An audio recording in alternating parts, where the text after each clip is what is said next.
Rule of law అనేది మన దేశంలో చాలా కీలకమైన పాత్ర వహిస్తుంది. మరి అలాంటి రూల్ ఆఫ్ లా అనేది చట్టం ముందు అందరి సమానులు అనేది నిజంగా వర్తిస్తుందా? ఏపీలో చూసుకున్నట్లయితే ఇది వర్తించట్లేదేమో అని అనిపిస్తుంది. ఎందుకంటారా?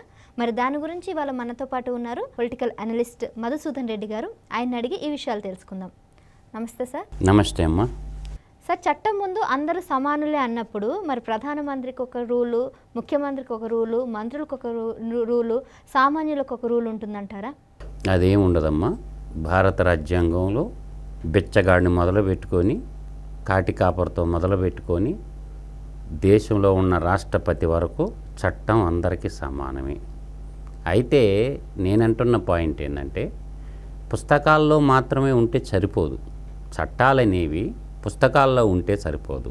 అవి ఇంప్లిమెంటేషన్ అయినప్పుడే వాటి యొక్క విలువ ప్రజలకి తెలుస్తుందన్నమాట. ఇప్పుడు ఏమైందంటే, న్యాయ వ్యవస్థ కూడా రాజకీయ చట్టంలో బందీ అయిపోయింది. మనం పుస్తకాల్లో చదువుకున్నప్పుడు కాలేజీల్లో న్యాయ వ్యవస్థ అత్యున్నతమైనది, జడ్జీలు అత్యున్నతమైనటువంటి వ్యక్తులు, వాళ్ళు దేవుళ్ళతో సమానం అని చెప్పి కోర్టులోకి ఎవరు పోయినా ముందు జడ్జికి నమస్కారం పెడతారు. ఎందుకు? భగవత్ స్వరూపంతో భావిస్తారు జడ్జిల్ని.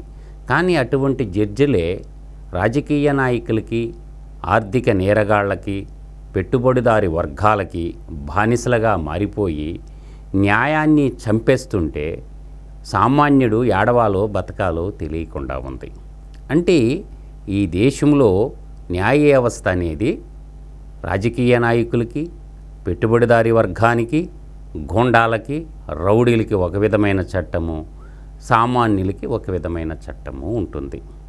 ఈరోజు మనం ఒక ఆర్థిక నేరగాడని చెప్పి కేంద్ర అత్యున్నతమైన దర్యాప్తు సంస్థలైనటువంటి ఈడీ, సిబిఐ, భారతదేశంలో అత్యున్నతమైన దర్యాప్తు సంస్థలేయి ఎన్ఫోర్స్మెంట్ డైరెక్టరేటు, రెండోది ఏంది సెంట్రల్ బ్యూరో ఆఫ్ ఇన్వెస్టిగేషను.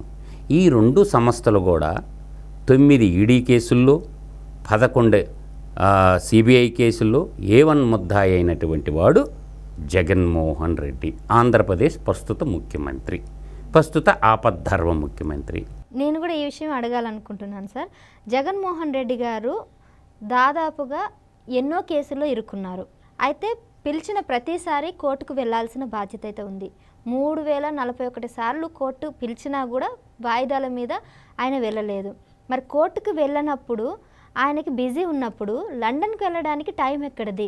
అదే నేను అంటుండేదమ్మా. మాలాంటి వ్యక్తులందరం కూడా మేము బాధపడుతుంది ఏంటంటే, ఒక ముద్దాయి, ఒక అపరాధి ఈరోజు దేశ ఆర్థిక సంపదని, తండ్రి అధికారాన్ని అడ్డం పెట్టుకొని గత 12 సంవత్సరాల క్రితం 43,500 కోట్ల రూపాయల ప్రజాధనాన్ని, ఈ దేశ ప్రజల సంపదని రాజకీయ అధికారాన్ని అడ్డం పెట్టుకొని 1,000 కోట్లు లూటీ చేసిండని చెప్పి ఒక కేసు నమోదవడం, ఆ నమోదైన తర్వాత 16 నెలలు జైల్లో బంధించడం, ఆ జైల్లో బంధించినటువంటి వ్యక్తికి బెయిల్ మీద బయటికి రావడం, పాదయాత్రలు చేయటం, తద్వారా మళ్ళీ ప్రజాస్వామ్యం యుతం కాబట్టి ప్రజలు ముఖ్యమంత్రిగా ఎన్నుకోవటం జరిగిపోయింది.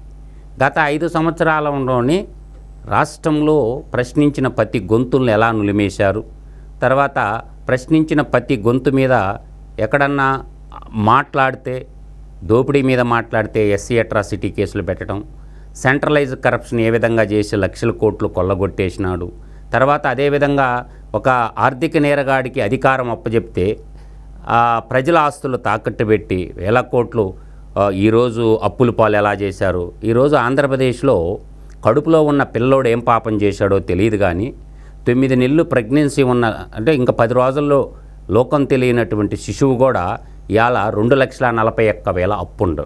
అంటే అతను చేయలేదు కదా అప్పు, పాలకులగే అది చేసింది.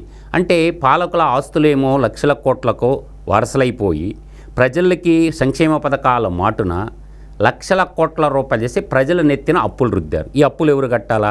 రాజకీయ నాయకులు కడతారంటే కట్టరు. అల్టిమేట్గా ఆంధ్ర రాష్ట్రంలో ఉన్నటువంటి ప్రజలే కట్టాలా. ప్రజలు చేయనటువంటి అప్పులు ప్రజలు ఎందుకు కట్టాలా? అంటే ప్రజల్లో ఈ విధమైనటువంటి అవేర్నెస్ లేదు. మీకు చూడండి, 9 సార్లు కరెంటు ఛార్జీలు పెంచారు, తర్వాత 3 సార్లు బస్ ఛార్జీలు పెంచారు.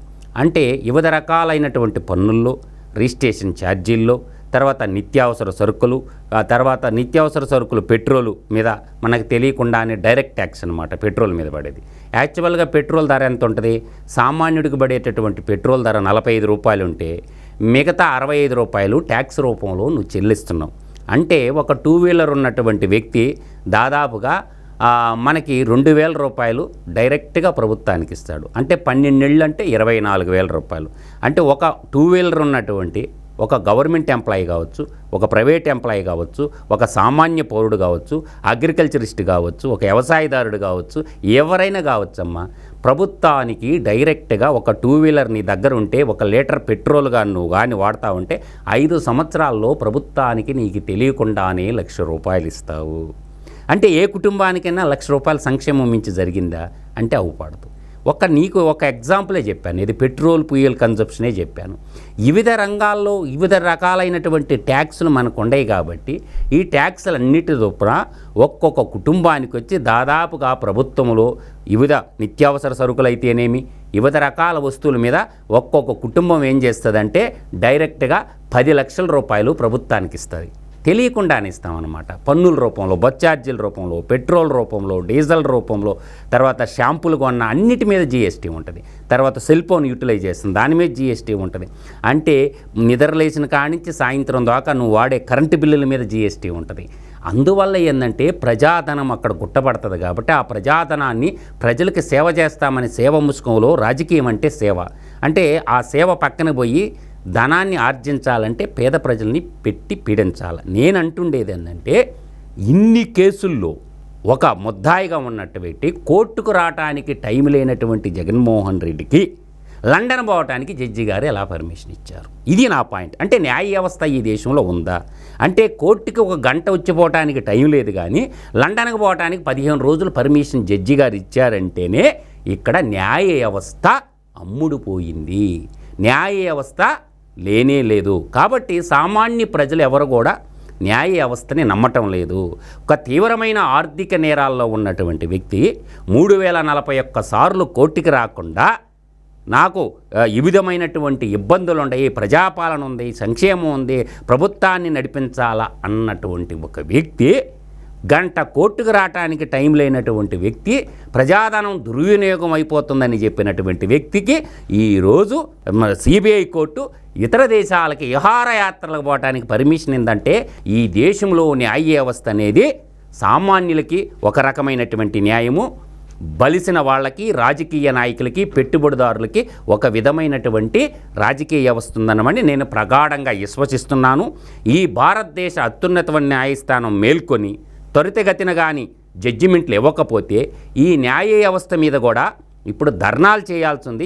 యువకులందరూ చదువుకున్న వాళ్ళందరూ కూడా హక్కుల కోసం కాదు, ఈ దేశ న్యాయ వ్యవస్థ మీద, న్యాయమూర్తుల మీద, న్యాయ వ్యవస్థ మీద ధర్నాలు చేయాలా. న్యాయ వ్యవస్థని ప్రశ్నించకపోతే ఈరోజు రాజ్యాంగ అంగాల్లో ఒకటైనటువంటి న్యాయ వ్యవస్థ, భారత పార్లమెంటు, తర్వాత CAG, control audit general, income tax, ఇటువంటి వివిధ రకాలైనటువంటి 27 స్వతంత్ర సంస్థలు రాజ్యాంగం మనకు కల్పిస్తే న్యాయ వ్యవస్థ యువత ఆశలన్నిటిని కూడా నాశనం చేస్తుంది. కాబట్టి ప్రతి న్యాయ వ్యవస్థ మీద ధర్నాలు చేయాల్సినటువంటి ఆవశ్యకత త్వరలో ఉంది.